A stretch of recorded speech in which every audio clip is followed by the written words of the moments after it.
Greetings and konnichiwa, and welcome to the Onyx Tavern. This is your host, the Barkeep, bringing you podcast 70 here at the Tavern, presented by Hirotaku.com.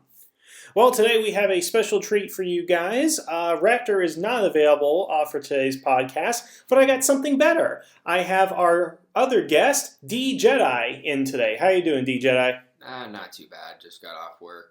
Other than that. Well, good thing is that you and I are going to be able to do a podcast so we can forget about work and indulge in the world of Power Rangers and Super Sentai. How's that sound? Sounds good to me.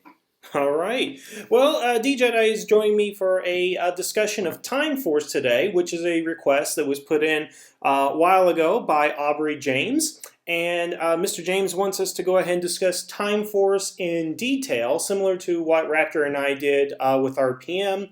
And to that, we're just going to discuss the series in its entirety, talk about the different characters, the plots, episodes, just anything Time Force related, and give you guys our general thoughts on the series. Now, just a couple things to keep in mind. D-Jedi and I have not actually watched any of the episodes recently, so a lot of this is just going to be from our memory. Not true. Actually, when you brought that up, I went to Netflix and watched Time Force again, so... Oh, okay, so you went and Netflix binged. I binged. And some of us had schoolwork to do. Well, that's what I do when I get home from the mountain at 5 o'clock and don't have schoolwork because I take winters off like a smart person. Okay. Well, so basically you got recent knowledge, but a lot of mine just embedded, because I'm that walking encyclopedia of stuff. So, of course. But the idea is we're going to just talk about Time Force in general and give our overall opinions about it. And, the first thing I want to go ahead and talk about is really just the story of Time Force. Now, the idea of Time Force is that Ransik, a criminal from the future, goes back in time and the Rangers pursue him. That's pretty much the gist of the story, being very simplistic to it. I never understood, and DJ, maybe you can give me your perspective on this, is why would he go 1,000 years in the past? It's kind of like saying Hitler would go 1,000 years in the past to start his Third Reich, in a way. Well, I mean, that's obviously like why go that far into the past, but the smart thing was, no Time Force Rangers, no Time Force at all, so why not go back there? The technology is so primitive that you're going to have total dominance, and it's going to be the easiest one to conquer, and the only thing to counter you would be similar technology. So, if we went back 1,000 years, they'd have primitive technology, we'd be the dominant ones there. We'd be the ones who could easily take over. So that's the same knowledge going into there. I always thought Ransik's plan was a little suspect, that he could just go back and manipulate certain things as opposed to completely rewrite history. But again, I'm going to be honest, Ransik's not the smartest villain that we've had. He's been more brute strength than say manipulating or just a very he's not a Dr. Doom type villain. He's more of a what's a good Marvel counterpart to him, would you say? Dr. Doom. All right, how's he like Dr. Doom? Because Dr. Doom and Ransik are two completely different characters in my mind. Well, Dr. Doom, Dr. Doom's more of a businessman on the villain on the evil side, but on the villainous side, he's all about trying to deal with them and sending people out to Fantastic Four. So, if my recall is correctly, it's been a while. Well, I guess my interpretation of Dr. Doom is a little bit different than that, but let's get back to just kind of the overall story and all that. So basically, it's the Rangers fighting them in the past with the help of two Rangers from the past and preventing them from, taking over the world basically before there's no future. Mm-hmm. Is kind of what the series is. And we're going to get to a number of things about the plot, particularly the time travel, and we'll talk about it a little bit. But I want to go character by character. Let's talk about the different Rangers, what we liked about them, what we didn't like, and how that worked. And of course, we're going to go ahead and start with the most obvious choice, Wes, the Red Time Force Ranger. DJ, what are your impressions about Wes? Wes, good. Kind of come from that spoiled background who always thought he could do more. It was more or less destiny fate. Being pretty much Alex's DNA identical, which is feasibly possible. It's like 1 in 7 trillion is identical to you, 100%. So throughout time, DNA does repeat itself.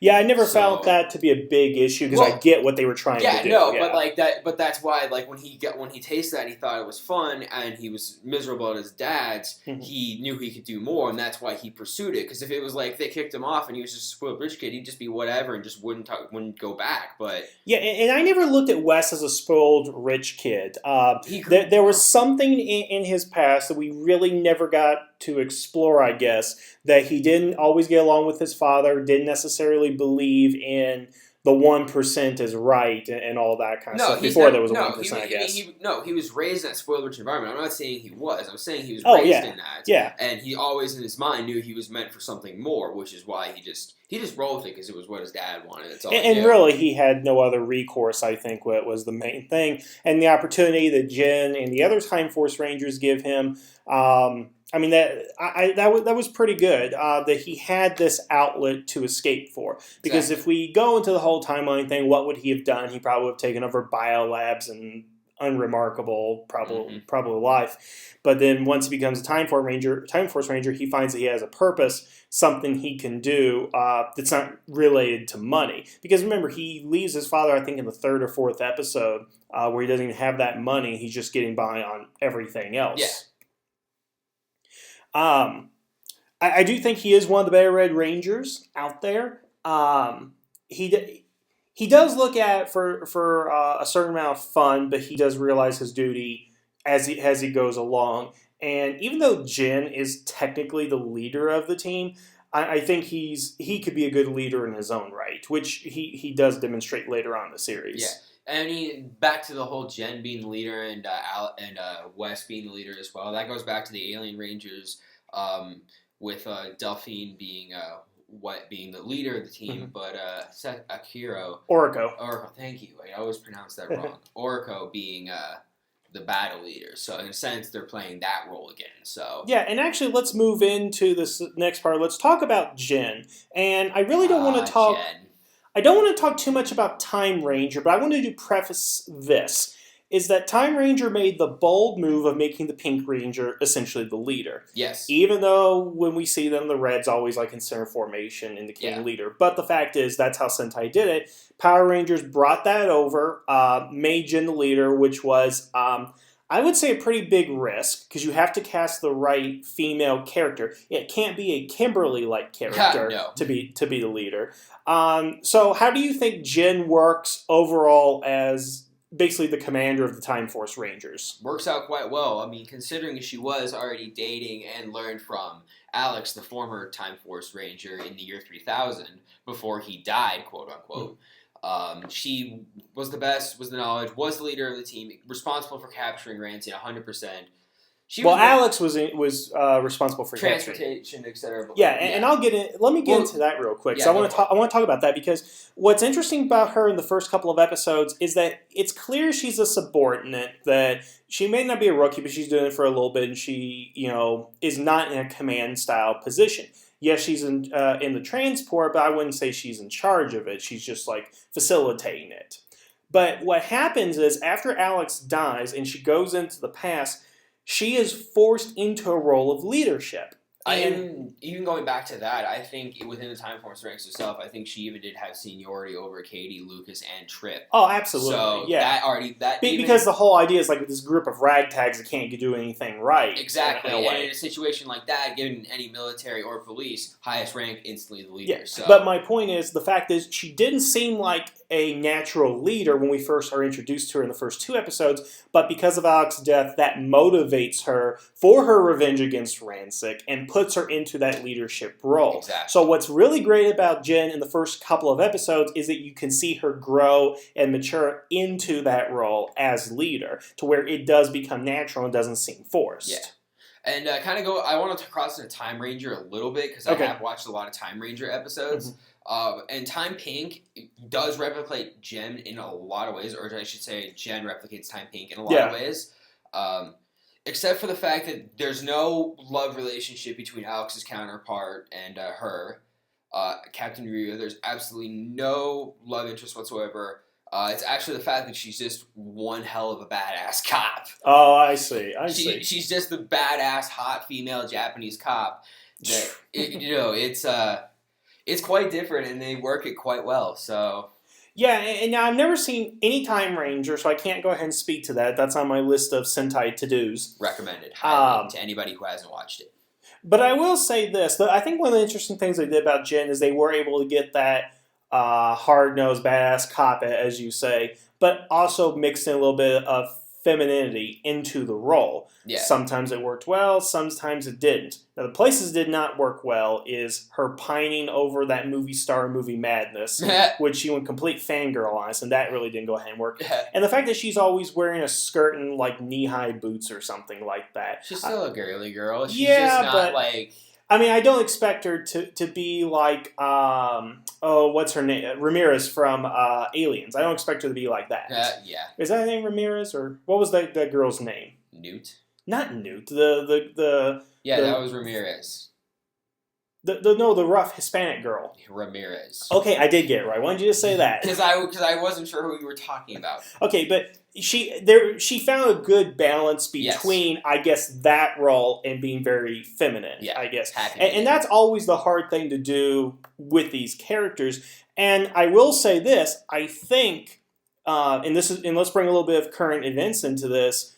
Jin was picked on the Ultimate 5 Ranger team for Morphin Madness. Yeah, no, she beat out Trini / Aisha, and I think that she's the only female on that final roster. The winning team is well, we'll get into that. We'll get into that later, but the fact that she is the only female representation, and she is widely considered maybe not the most popular Pink Ranger, but the best character of a Pink Ranger, if you know what I mean. Because let's be honest, Kimberly's very popular, but Jin is just a well-rounded character, very good character. Back to Pink Rangers, Kat was just a whiny replacement for Kimberly. She was hot, but a whiny replacement.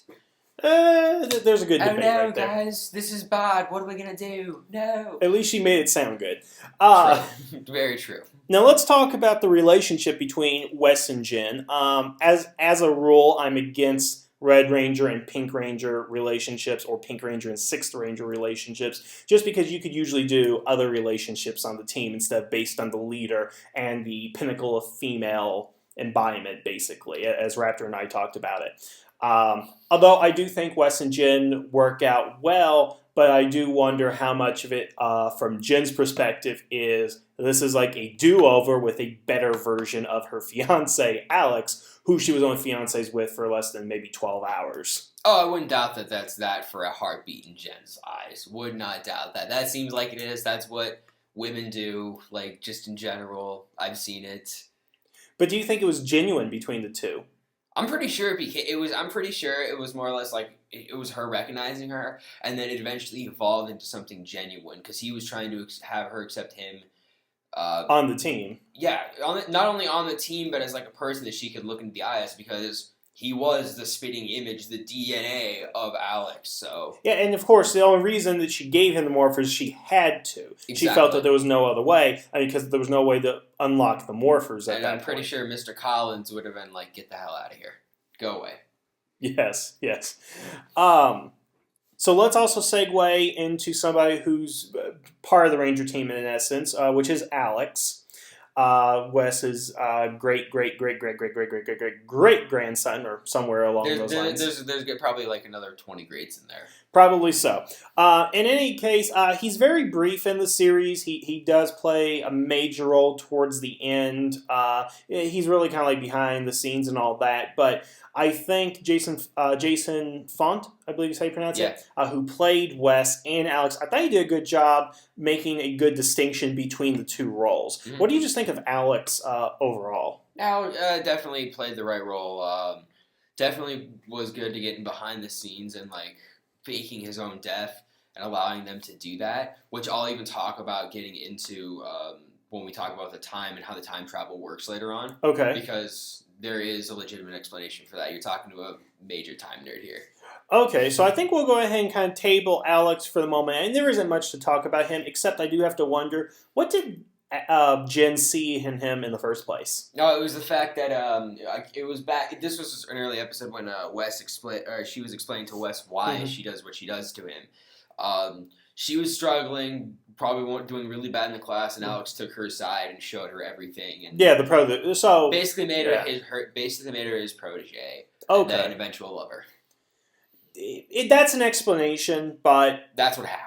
Yeah, it seems it always felt shallow to me that they just need to get this guy and kill him and have his look-alike in there. Well, I mean, it could have been better, well done. And I know again in Time Ranger the whole thing was she didn't have a love interest. I wasn't even going to talk about Time Ranger. But I'm saying this is something artificially created for Power Rangers. Yeah, no. The love thing was a little bit on the ridiculous side.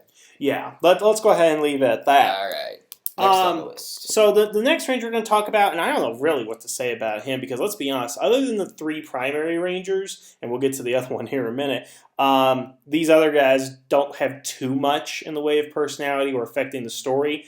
And Lucas is definitely, he doesn't do much and doesn't affect much other than being the cool Blue Ranger. And cool is pretty much the only word that describes him. He's a race car driver. He got a couple dates with Nadira. He had a couple dates in general. Did actually save a little girl, and that was another Time Ranger comparison that actually crossed over well. Saban really did a great job of honoring Time Ranger with this series too. But literally nothing more than a cool Blue Ranger. Just, hey, look, I'm cool. What I find really odd about him and almost character assassination is like in the first time, I forget the name of the episode, but it's early in the series. Wes takes him out driving in a car. And what does he do? He gets a ticket the first time. And just about every time he goes driving, he ends up getting a ticket. He has to go to driving school and all that kind of stuff. For somebody who's on a police force that would probably hand out tickets himself and all that, I find that he's so reckless like that. And what's even worse is he actually ends up with a mutant character that's released named Dash, who he was friends with until Dash hurt people while he was street racing or something. No, they weren't street racing. Or what was he doing? They were on circuit racing. Lucas is a circuit race car driver. But I thought Dash did something reckless. I thought it was just like street racing or something. No, Dash was bashing people into the wall and killing them. So okay, he was being obstructing, unsportsmanlike, all that fun stuff. So I don't know how to really view Lucas in that regard. That he is pretty much playing it reckless in the 21st century, but when he talks, I mean, it's like the pot kept calling the kettle black. So like he's chastising Dash for doing stuff that he's guilty of himself. I don't know. 2 theories here. 1, there are absolutely no road signs in the year 3000, minus a few ones here and there, and generally the speed limit's quite fast. Especially if you consider flying cars. Exactly. Like flying cars changes the game. So there are driving cars, but flying cars, 2, biggest plot loophole ever. Yeah, and I'm willing to go ahead and believe that. I think a Lost series, and again, this is true, you have to give the first couple episodes a chance because they haven't fully fleshed everything out. However, given Power Rangers, since most of it is adapted directly from the Sentai, usually word for word, and second of all, you're only doing it for 1 season, you need to have a better way of plotting out your stories and your characters to where when you come 2 episodes later, you don't contradict yourself, something that happened just 2 episodes before. Yeah.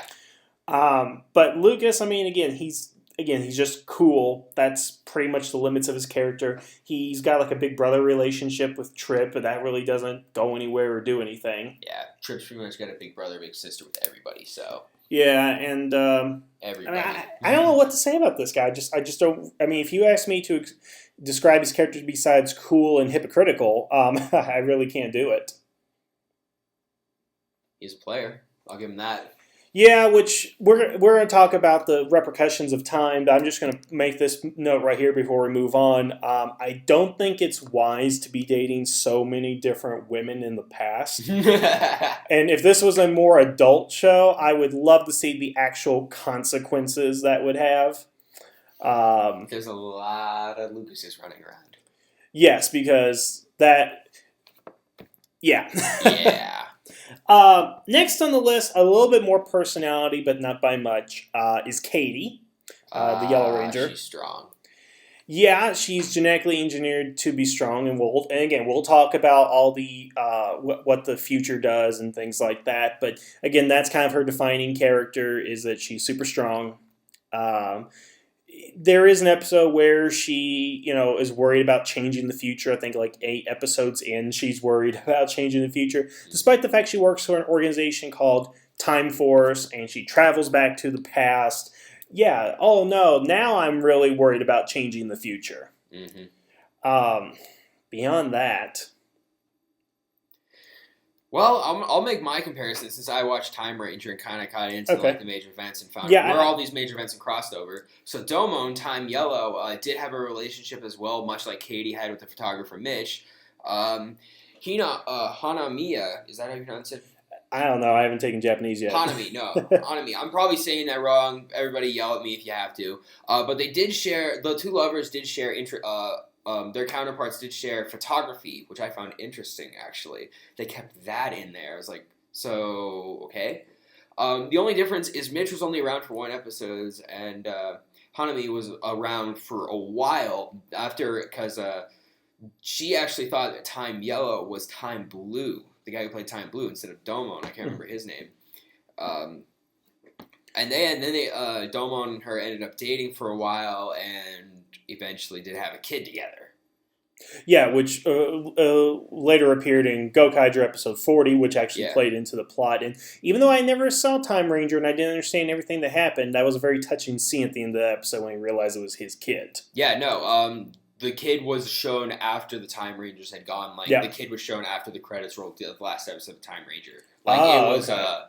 It was like, so look, we knew it, he didn't. Exactly. Okay. Yeah. But on the concept of Time Force, actually, let's bring this up because Time Yellow had a secondary character who appeared throughout the series and had a major relationship. Now, Wes, Jen, Eric all interacted with each other, and they all had other characters to react on, particularly Mr. Collins, Alex, and so forth. So you had nice little character relationship building with those 3. But when you talk about Lucas, Katie, and Trip, they really don't have any secondary characters to work off of. So that's why we get bizarre plots with Katie, like as with Mitch and the photographer, her going back in time in the worst episode of Time Force Legend of the Clock Tower, and befriending Walter and whatever that was exactly. Self-esteem episode. Just another self-esteem episode. It just seems that they didn't want to really... I don't think they wanted to develop these characters because, let's be honest, again, those 3 Rangers, Wes, Jen, and Eric, were so heavy with story. To give these guys extra stories, I mean, do you think that would be a little bit too much or take away from the other characters? Well, the stories that Time Ranger used for them could no way, shape, or form have happened. The closest thing they got to was Katie and Mitch. So, really... And I'm not necessarily saying adapting Time Ranger specifically, but could Katie have had a boyfriend throughout the entire series? Which I believe she could have, and I don't think it would have diminished anything. She was worried about her family a lot and then changing the future, so I don't know. But that's also reactionary. She is not being proactive in any of her decisions. I don't know. Really, Katie's more like that, hi, what's up? I'm going to give you a super strong hug. So there's really not much more to her than that. Yeah, I think the only reason they gave her super strength is they couldn't give her personality. They had to give her something superficial. Because again, what does everybody remember Katie? She was super strong. Beyond that, not many people can talk about her character that much. And again, somebody who hasn't watched Time Force in a while and you just recently watched, I mean, we can't come up with anything. Nope. So, and that speaks to... I mean, Time Force is a well-written series, but again, when we talk about the 3... I'm going to call them secondary Rangers, there isn't much there. Now, Trip, the Green Ranger, on the other hand, I think he had some good potential. They were playing up his youth. I believe he was the youngest. They were playing up his alien nature, except for the fact that he has telekinetic powers. He can read minds. He can have premonitions and see other things happening.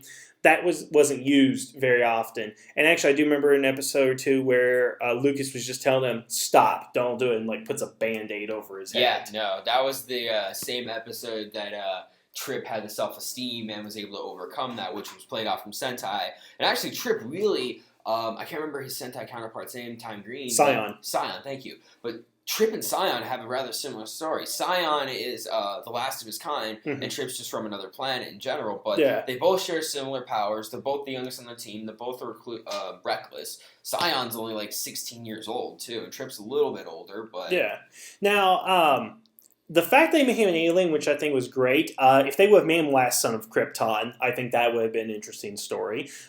Probably give him a little bit more to talk about because. Well, let's consider for a minute, and I don't know much about Scion, but if he's the last of his race, Trip is, and he goes back in time, chances are his race is out there. Oh, no, yeah. And that could have been a good plot. It's like, oh, we could save them. Did that happen in Time Ranger? No. But no. Yeah, I mean, think about that for a second. Like, we're back in the past 1,000 years. I can warn my people so they don't go extinct. I mean, that would have been good to do, right? Well, the thing with Scion is it was war, and it wasn't them; it was an invasion. Well, it could have been anything. True. Very true. It's because that was something they never really did in Time Force. And again, we'll get to more about the timeline stuff. Is they never tried to warn the future, which really is the logical thing to do. They did it on Quantum Leap. Well, at least once they did. But the whole thing about Trip is I wish they would have played up his alien nature. I wish they would have made him more alien. Because, okay, green hair in the gym, that's okay, but what else is it about Zybrians? What makes Zybrians different from humans? That's like asking what's the difference between Vulcan and humans going on to that. But Vulcans and humans, there's a significant difference. Vulcans suppress their emotions. That way they come off cold and calculating. They do what logic dictates. So many stories in Enterprise and the original series dealt with that dynamic between the humans and the Vulcans. Exactly, and that's what we needed here. Well, we got nothing. We got just a simple human, which very well could be that the Zions are very human. Zybrians, thank you. Are very human-like in their nature, just have this little mutation that allows them to do that. And it's a species that I wish would come back later. Something I want to talk about eventually is the fact that we have so many alien species in Power Rangers, but we never explore those alien species. Like the Aquitar. Yeah, exactly. I mean, we haven't been back to Aquitar since Countdown to Destruction. No, we weren't even on Aquitar then. The Alien Rangers were off on another planet. Well, it's said to be Aquitar, and it could be. Who knows? It's not Aquitar. Aquitar's water. I went and looked. It's not Aquitar. Well, I was determined to find that out. It is not Aquitar. We'll definitely table that discussion there. But the fact of the matter is that we had an opportunity. They wrote him as an alien. But they didn't actually do anything with him, and they could have easily wrote him as a genetically modified human. Oh, yeah. Which would justify that he has nothing to special to offer, but he's an alien, and I think that there's more there. And even if they did make him a genetically engineered human, one of the things the series is missing is that cautionary tale about genetic engineering, which we'll talk more about with Rancic and all that, but doesn't really come off as strong, I guess. And the only other thing about Trip, I guess I can go ahead and say, is the fact that he has Circuit. And as far as, the Command Center Assistant, the Alphas and the Tensus of the world and all that, what did you think of Circuit? Circuit was really good. Kind of the corny character that kids could, love, and definitely Trip's good counterpart and good friend. What I will say about Circuit is mostly about his counterpart, Clock, in Time Ranger. It's that's literally the only piece of technology the Time Rangers have to the year 3000. So they don't have the case with the technology and the transmitters or stuff like that, right? All they have is only have the flyer. That's it. That's it. That's it. Clock is their communication. That's it. Nothing more. Yeah, and Circuit does the same role. He's he's basically the entire command center in one small package. Exactly. In a sense. Nice, I found interesting too about Time Force. The vector cycles don't exist in Time Ranger. Oh, yeah. Yeah, I mean, that I believe was to sell toys, because when you're from the future, anything with wheels is typically low-tech. Yeah. So, even though we saw him in the first episode, but that's even questionable, I think. But yeah, did you find Circuit annoying? I've heard a couple of people say that he was annoying. He had his moments of annoyingness. I mean, he's not Alpha 6. No. Which is good, definitely. Yeah. Now, we get to the meat of it, and I've talked on length about this character in multiple different podcasts I've done with Raptor, but your thoughts on Eric the Quantum Ranger? I'll say this is his counterpart, best Saban Power Rangers copy ever. Pretty much got his counterpart down as being the a-hole of the team, being the, hey, I'm better than you now that I have this. Oh, you guys had that. I found out. It took them the same amount of time to discover the fact that they had technology from the future.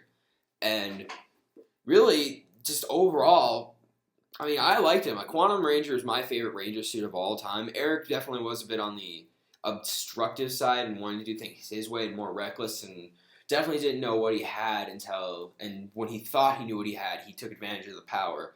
And originally he was supposed to die like his counterpart, but then they wrote that out and said, too dark. But given the fact that we get reinforcements from the future, I'm okay with it. Yeah.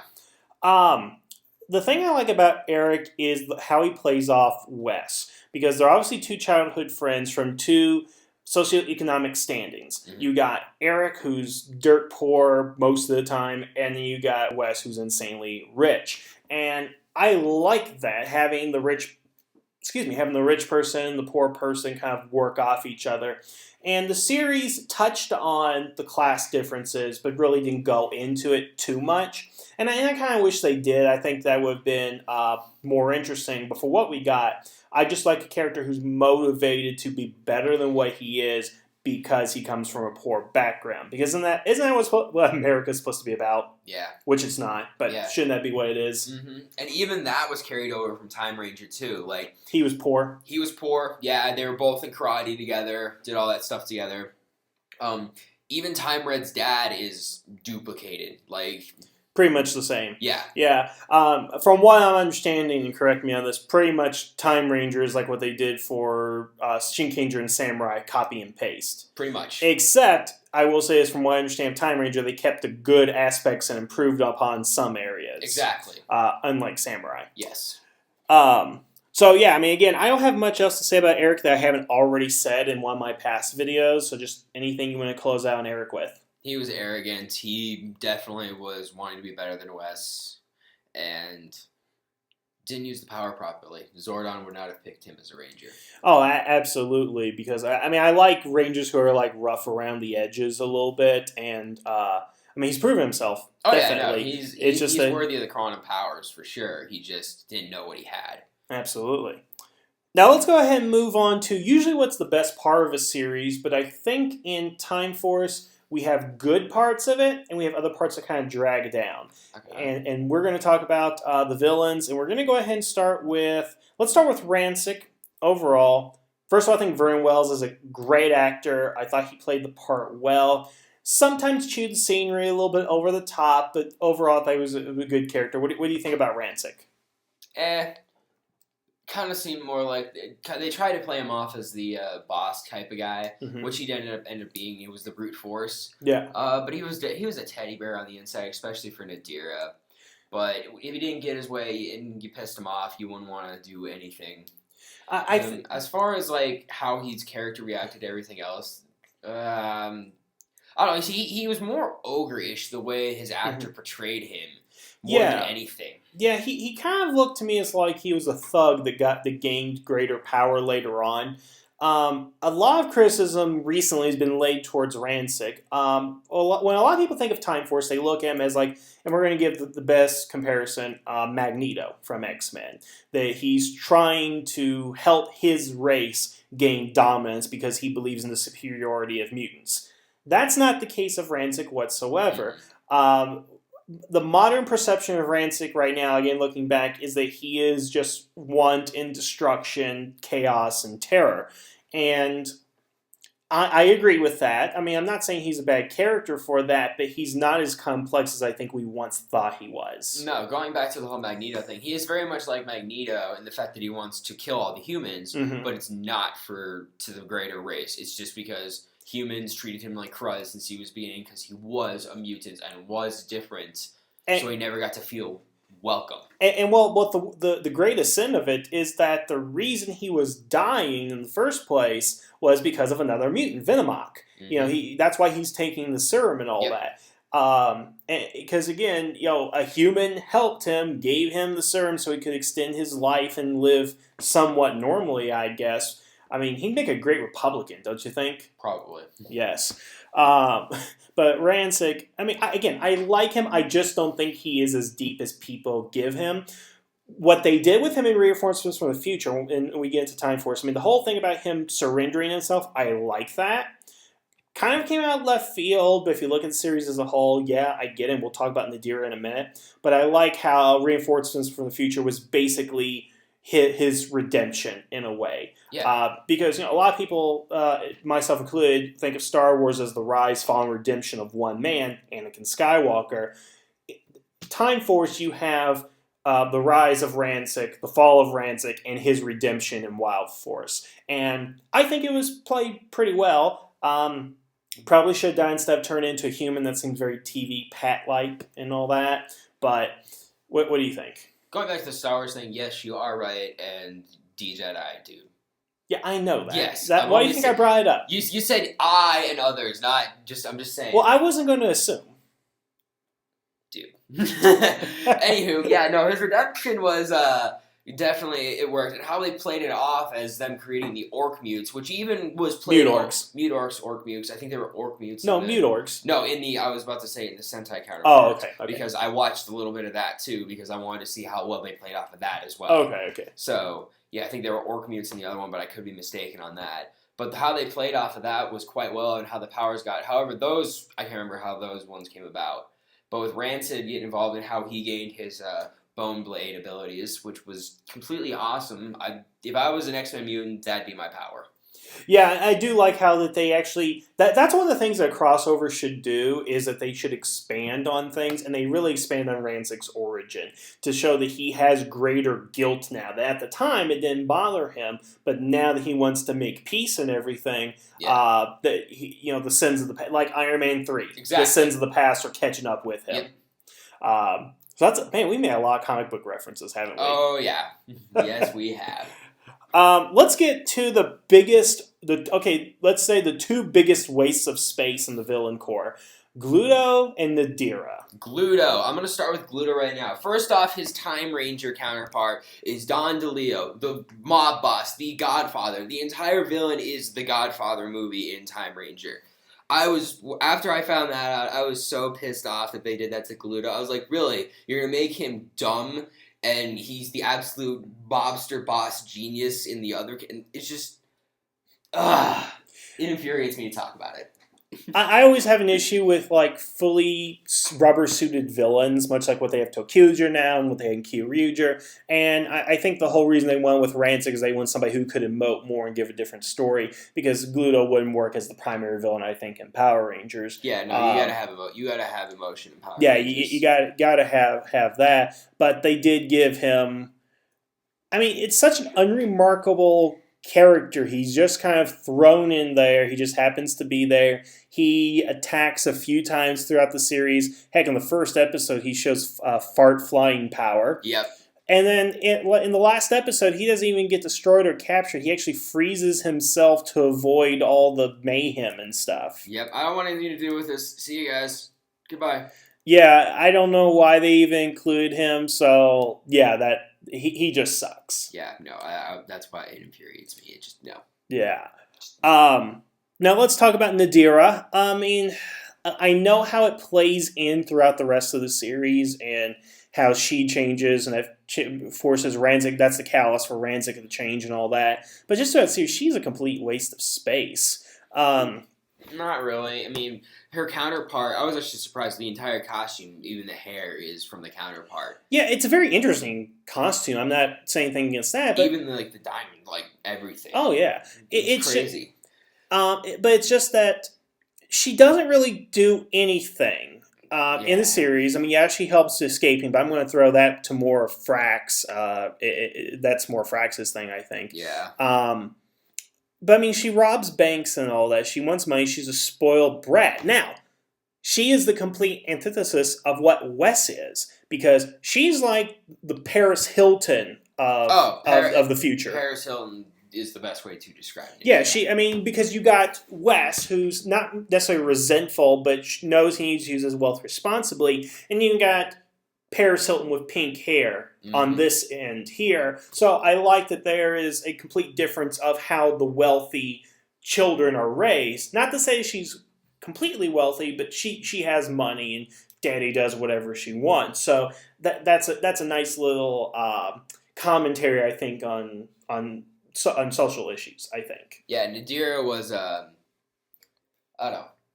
But the only thing I can really say about Nadir is if I honestly can only compare her to her Sentai counterpart. Yeah. They both had shopping interests. They both were all about the money, money, money. However, her Sentai counterpart was, sorry I cannot remember these names, people, forgive me, was a lot more into the mobster. Like, she was basically the mobster's wife doing other things, but was not Don DeLeo's wife. She was basically one of the second in commands.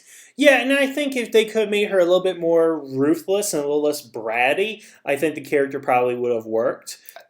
Because let's be honest, they kind of like they are softer at the end and sympathetic, and it works the way she was throughout the series. But if she was more ruthless at the beginning and had a greater turn at the end, I think that would have been a little bit better. It's nothing more than a daddy's girl finding a heart. Yeah. That's it. Daddy's girl finding a heart. Well, let's go ahead and move on from Nadir because I want to get to the meat of this, and that is Frax.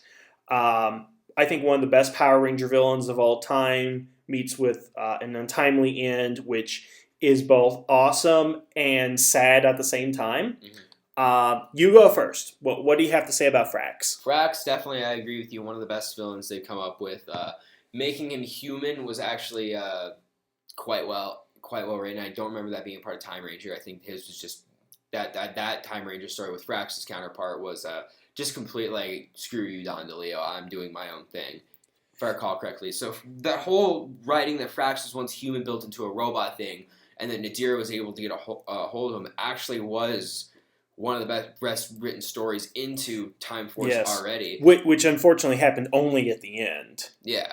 I mean, he's tragic, he's relatable, and I mean, he's just a really good villain. In the episode Frax's Fury, when he reveals his backstory and all that, I mean, that just gives me chills. Because, again, here's somebody who, after he became a robot, basically infiltrated his way into Ransic's group, only to overtake him at some point, basically.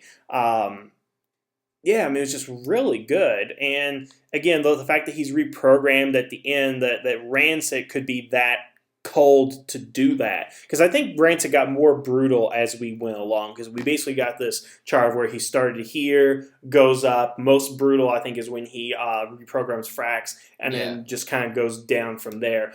Because, you know, here's the weird dichotomy about it, is that you got the three factions of humans, mutants, and robots, and every one of them is at war with the other, and I kind of like that. Is that one's fighting for human superiority, human preservation, let's put it that way, mutant superiority, and then robot superiority, because Rancic doesn't care about robots. He just looks at it as a tool, a means to an end. He just wants to kill humans, but Frax wants everybody dead. And that, I think, makes him more dangerous, I think, as a villain. What do you think?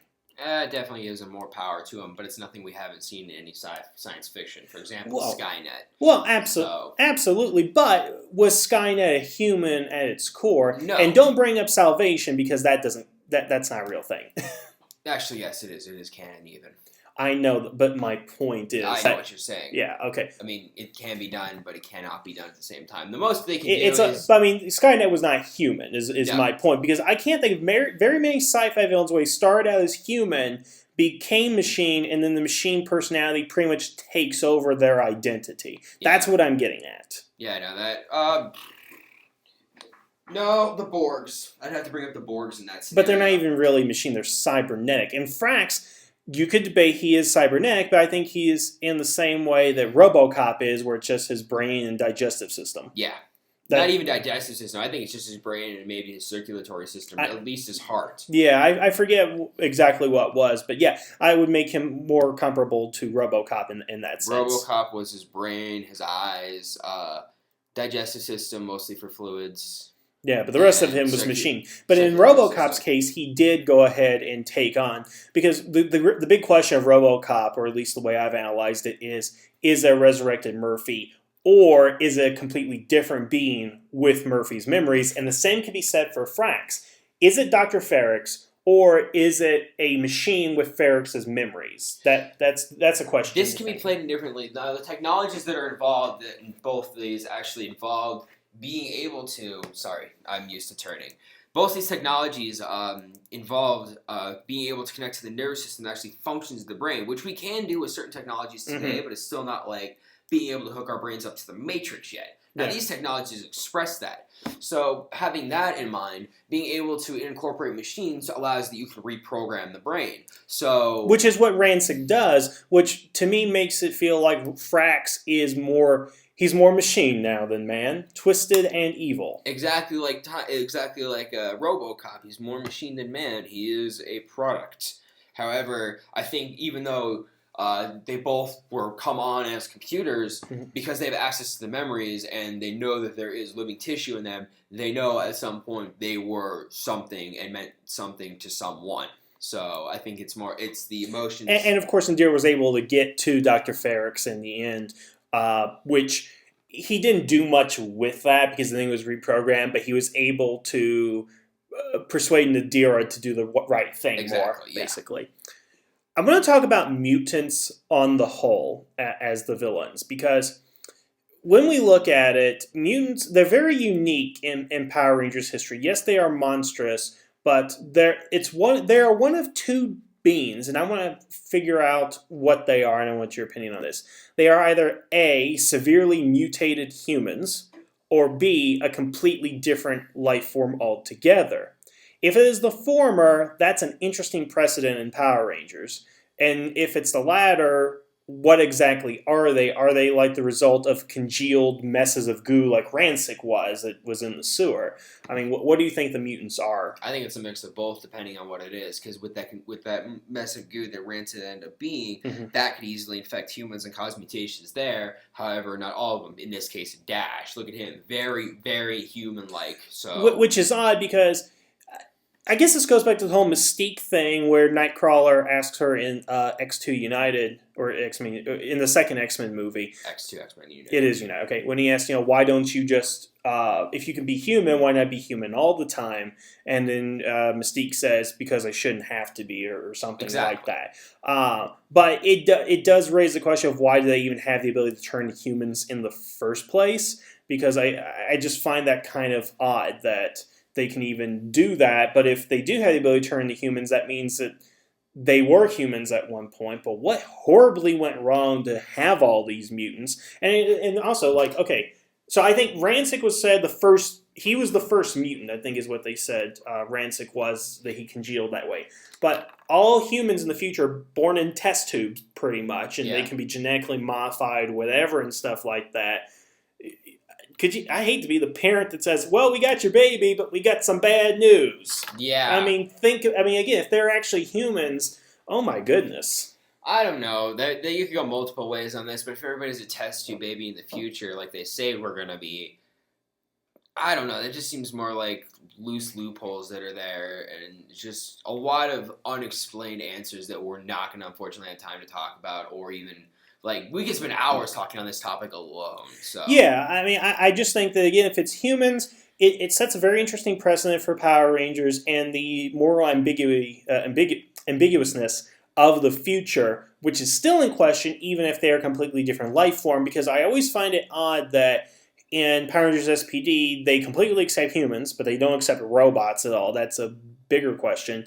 But 1,000 years later, they accept all these aliens. They obviously accept robots, but mutants are the ones they have the hardest time with. Well, everybody's already had a hard time with mutants. I mean, look at Futurama. Mutants live in the sewers. Yeah, but Futurama is, that's a parody. This is supposed to be serious. But even that takes place in the year 3000, and they're still looking down on mutants. I'm saying mutants may be around, and they'll probably be looked down upon, much as colored people, skin pigmentation, such as all those famous people. Excuse me.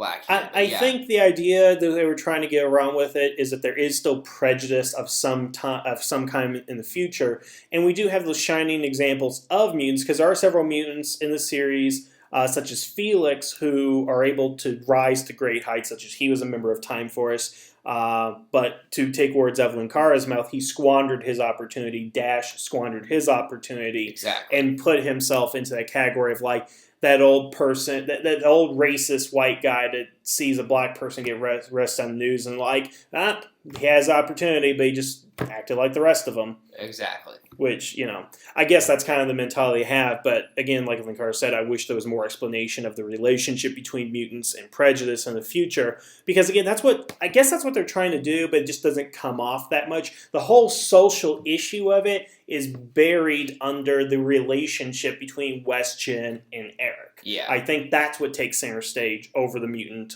threat. I just quickly want to bring up the Zords. What do you think about the Zords? Good. Time Flyers, Time Flyers with Time Robo, Alpha and Beta, respectively, in Time Ranger, and Red and Blue in Time Force. Very good. Classic Zords, able to do a Time Shadow combined. Q-Rex was unique. It was awesome. Very unique. Definitely, that's pretty much why I chose the Quantum Ranger. I'm like, yes! Mine! Because he has one of the best Zords and all that. Mm-hmm. Transwarp Megazord, it was okay. It's the only Zord that can actually time travel on its own, I think. Yeah, it was like running through it. It was like, I thought another one was going to come up and hit it. No, it just started running. It pounded its own ass to launch itself. Yeah. Which obviously was in Time Ranger, given the footage and all that. Yeah. Not too much to say about the Zords. I think they're interesting, but what do you think about their piloting with holding the swords? I always thought it was some sort of mental interface that they were using or something. That's what it is. No, they're directly connected, but they have to be holding. But that's that's what's happening in Time Ranger. Yes, no. So okay, in Time Ranger, the helmets and technology are directly linked. So that's why they're lighting up all the time. Yeah, that's what's happening. They're processing it and they're lighting up. Now I wonder why that wasn't brought over in Time Force, because that's one of the big questions. I think that was implied with it, but being a kid show, that's not as in depth into it. Because let's face it, because the Japanese, they like go more in depth with their kid shows. Let's be honest. Because Japanese want to educate people and let kids know what's real is real. Well, here we want to blind our children. So. Oh yeah, because we want to make math the tool of the devil. Yep. Moving on. Let's go ahead and talk about. You said the worst. Let's talk about the worst episodes of the series real quick. I believe that the worst episode was Legend of the Clock Tower, where Katie somehow goes back in time, is able to interact amongst the past, even though African Americans at that point were not favorable in a lot of people's eyes. And yet she's able to help this guy fall in love and come out of the sky. And it's just so messed up. It's not well thought out whatsoever. Because between the racist connotations, the method of time travel, and the fact that the episode reuses fight footage from the last episode. Yeah, no, that was pretty disappointing. Yeah, what do you think as far as the episode? I remember watching it, and I don't remember I don't remember being time travel. I think it's just Katie dreaming. That would be a more logical explanation, but also remember at the beginning, Alex tells him the legend of Walter Brown and the fact that the clock tower is haunted, and then at the end, he's like, "Who's that?" He married this one chick. Yeah, I'm not gonna lie. I was going through my binge and I was passing out during this episode, so I don't remember that one quite well, but I do not remember any specific time travel. I think it was Katie in a dream for that. It would make more sense if it was a dream, I think. Yeah, I believe it was a dream, actually. And I'll comment on on my worst episode, Undercover Ranger. I just absolutely, ridiculous.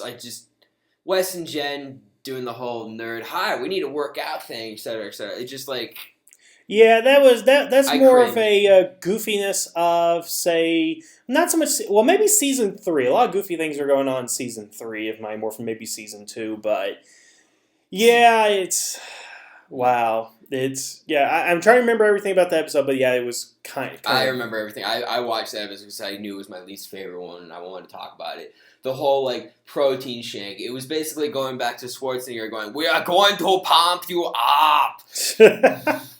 Oh, yes. Turn everybody into cyclobots. That was about the only cool part, that they were trying to make humans into cyclobots of that episode. But other than that, it was them trying to be undercover and being basically more developing on their relationship than anything, and I thought that was a total waste of space. Yeah, and wasn't it the one where he got that the Stratocycle? Yep. From Alex, and I think that was also about Alex trusting him or something like that, or something that was tacked on. More self-esteem episodes. Yeah, I need to watch more of that episode. Something else I want to go ahead and talk about, and I went into this a little bit more depth in 2 previous podcasts, but since I didn't have you around at the time, I want to gauge your ideas on this. One is that there was a planned Time Force movie, but that was scrapped because of the writer's strike at the time. And second of all, there were several episodes of Time Force that were edited after the fact due to 9/11 events. Particularly, Circuit makes a comment about the monsters attacking the Trade Center to the monster is attacking something else at the end and replacing buildings blowing up with replacements of quarries being blown up and even significant editing when the Q-Rex attacks downtown in his first episode. So, again, I've gotten all my points about those on previous videos, but I just wanted your overall thoughts of what you think of, one, the censorship of Time Force, and two, the ideas of that they were going to go ahead and make a movie based off of Time Force. Typical censorship that you saw at that time. I mean, whenever anything disastrous happens in America, Americans get really butthurt. And saying that as an American, I can say it's absolutely pathetic of us that we do that. Like, seriously, no other country in the world does that. Everybody lets everybody know what's going on. It's absolutely pathetic of us to do that. We understand there is sensitivity, and families will go, oh, how dare you feel that way? I mean, how dare you? Just like, oh, come on, people. But these were things they were already made before it happened, and to go back, a lot of yeah. things had to do it. Blink-182 had to reshoot their video in a day. A lot of songs were just cut off the air for 2+ years. Foo Fighters, System of a Down, even old school like ZZ Top, Aerosmith just weren't allowed to be played. It was just disaster around that era. So them doing that was doing exactly what they were supposed to at the time. And even though it was all poorly edited, it was quickly edited as much as everything was back at that time. And just as a brief aside, something I've learned since the last video is that on the DVD releases, they are the edited versions, with the exception of Rancic's speech being blocked out, which is the dumbest thing they did, because they can no longer find the original unedited footage. Everything's like post 9/11 footage. That's a little disappointing, I think. Well, what do you expect? There was a huge scramble during that whole era. So. I just can't believe it can't be located. I just wonder, was it destroyed or whatever and all that. Quote unquote. I'm doing air quotes here, people. Yeah. But as far as the Time Force movie, again, I discussed my thoughts on that. Do you think Time Force was worthy of getting a movie at this point? Completely. I mean, don't get me wrong, they had their dumb episodes, but as far as like how they were doing it, they were worthy of making the Power Ranger movie. For sure. The new Power Ranger movie. And if they had gone with what they did with the original Mighty Morphin Power Rangers movie and had armored suits, I think they would have been really badass. I think it would have been more akin to probably Turbo, where we've played into the series, you have gotten to see the movie like during the summer, whatever, and then after, because at that point they were still doing like first half and second half blocks of episodes. They would have like a cliffhanger mid-season, then you have like 6 weeks of no Power Rangers, and then you would get the new episodes coming in. So I would definitely imagine that if they did that, they would put the movie smack dab in the middle of that 6-week hiatus, and when you came back, whatever it would have been probably would have been based on what happened in the movie, similar to kind of what they do now over in Japan, except it happens much later. Yeah, I kind of want to do a side note about about the Turbo movie for a minute. Apparently that movie was supposed to be like a 3.5-hour movie before editing was done. Yeah, I'd love to see that footage, that lost footage. I'm like, yeah, we lost tons of movies from the 20s and before then, but let's find that footage. Yeah, no, like the Turbo Ranger footage, like Billy, they even had filming with Billy creating the turbo powers. That whole thing was. They actually got David Yost to do that, because I thought he left the series before that. No, that all happened at the same time. Actually, they were filming Zeo and Turbo movie, and the David Yost stuff was going on. That was literally all going on at the same time. Interesting. So they did film. They did have some film with Billy in there, but then they had to scrap it. They gave Johnny the lead role because they felt sorry for him, pretty much.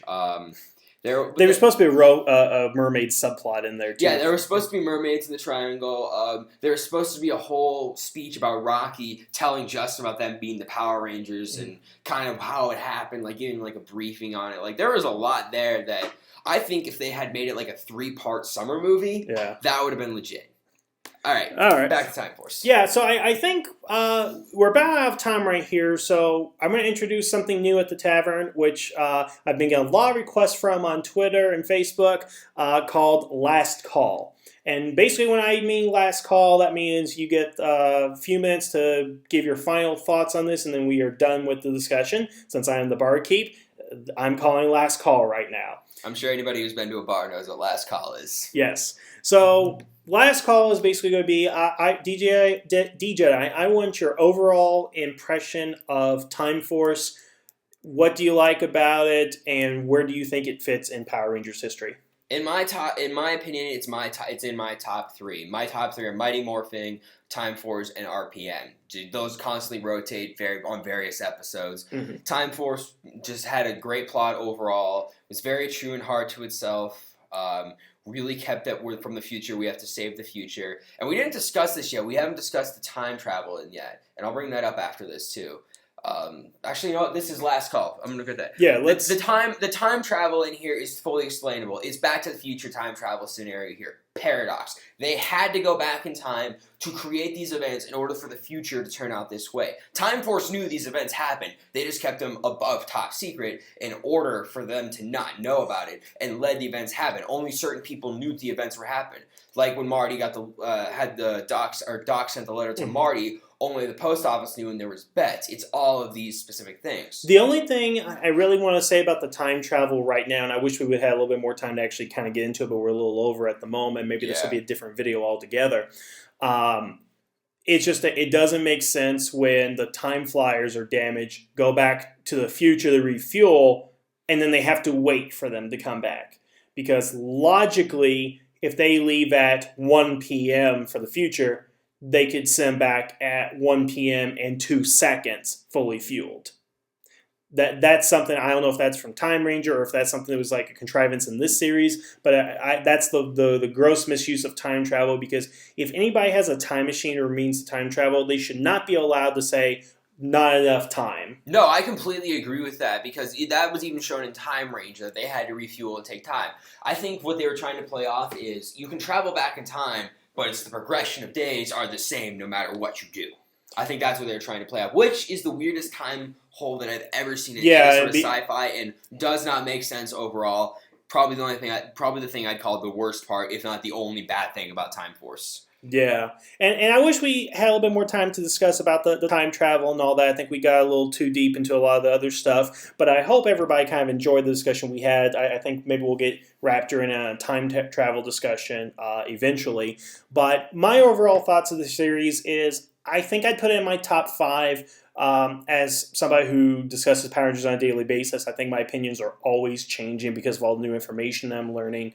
But I do think it was well done, well acted, some of the best actors that we've had in Power Rangers. And I think it does have a special place within the franchise because it took a step forward from everything that came before it and proved successful enough to where it's not a golden standard, but it's a standard that's up there with In Space and Mighty Morphin and, well, other series, those of which I don't necessarily agree with. But I wish we would have another series that's Time Force-esque in the fact that we can have well-developed villains, we can have well-developed Rangers, even if the plot it has plot holes in it, such as Time Force did and all that, something that takes its audience serious or doesn't talk down to its audience. And I think that's one of the best things about Time Force is it doesn't talk down to its audience, except for Legend of the Clock Tower and Undercover Ranger. So yeah. But D-Jedi, I want to thank you for joining me here today. Hopefully when Raptor's not available, you and I can collaborate on a few more videos and more discussions. And I want to thank you guys for all listening. What do you guys think about Time Force? Is it the beloved series that everybody says it is, or is it not as good as you remember? Just leave your comments down in the comment section below. But I want to thank you for listening. Again, for the D-Jedi joining us. And the tavern is now closed.